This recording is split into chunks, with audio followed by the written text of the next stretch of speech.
I tried the top 10 free applications on a first generation iPod Touch, and I was surprised with the results. So is the first generation iPod Touch still useful in 2020? Welcome to Billboard. So I recently acquired a first generation iPod Touch, the first one I've ever owned. I've had iPods before, including the iPod Shuffle, but never the iPod Touch. So I was excited to try it out. The iPod Touch was released in late 2007. It had a 3.5-inch screen and was comparable in specs to the iPhone of the time. The first generation iPod Touch has the 30-pin connector, which seems to be harder and harder to find in shops when you need one in an emergency. I love the form factor of the iPod Touch.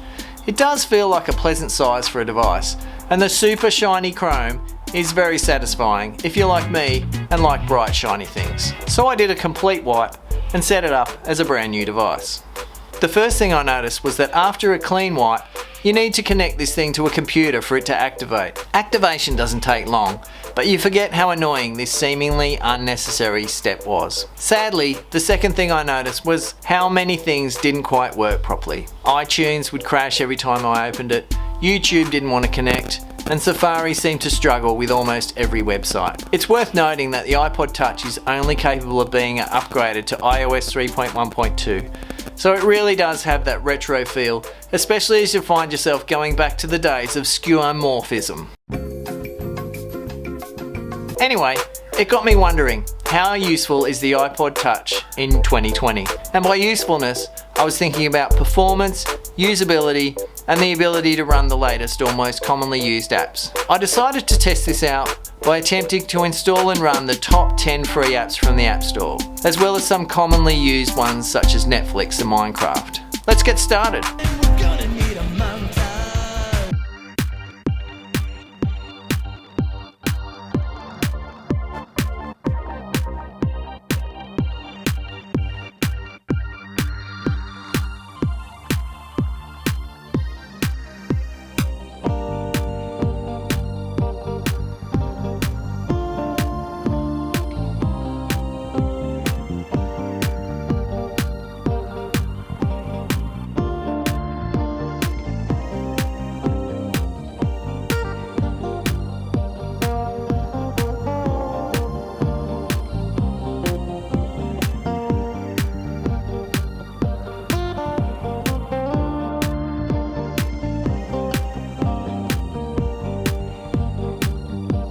So I didn't have much success with the top 10 free apps. In fact, not one of the apps installed.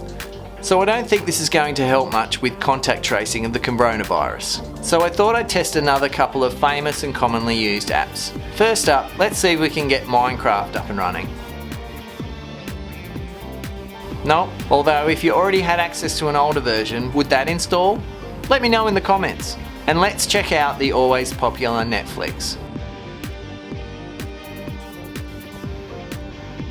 Okay, so no success with the Netflix app. Let's also see if we can get more luck with YouTube through the browser.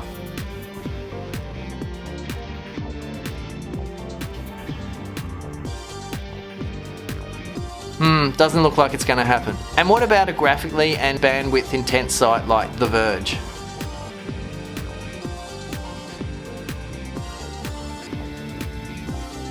No, I'm seeing a pattern here. Let's try CNN.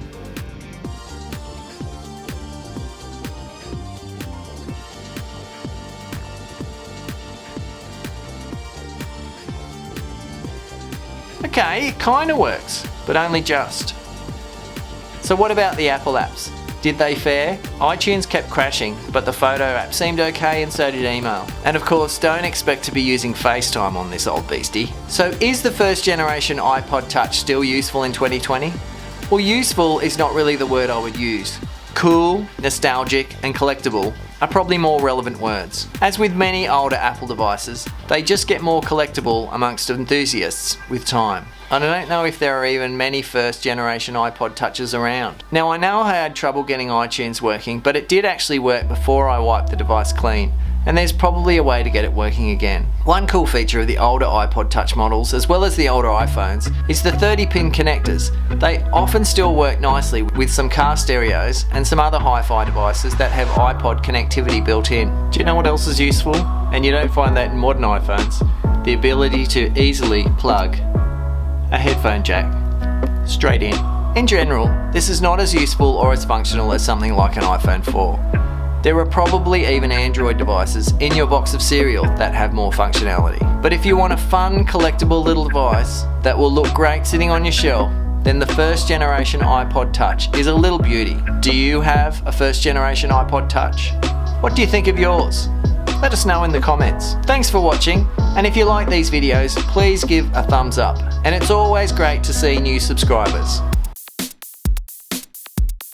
Drone.